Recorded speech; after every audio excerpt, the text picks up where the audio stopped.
আশা করছিলাম খুব ভালো একটা ম্যাচ দেখবো বিশ্বকাপর, কিন্তু ম্যাচটা মনে হয় এক পেশি হয়ে যাইব।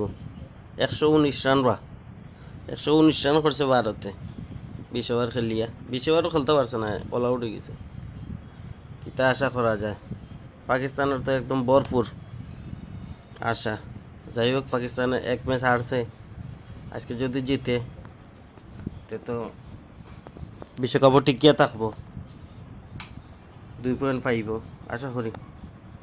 দেখা যাক কিতা করে। ভারতেরও তো বোলিং লাইন আপ আবার শক্ত, দেখেও নিয়ে খেলা লাগবো। রান রেটও তো বেশি না, দেখেও নিয়ে খেললে বাবর আর রেজওয়ানে যদি ভালো মতন খেলে তো হেরা দুইজনও খেলা শেষ করিয়া দিতে পারবো। আপনারা কিতা হয়? আপনারা খেলা সম্বন্ধে কিতা ভাবেন আমারে জানাক্কা কমেন্ট করিয়া। ধন্যবাদ।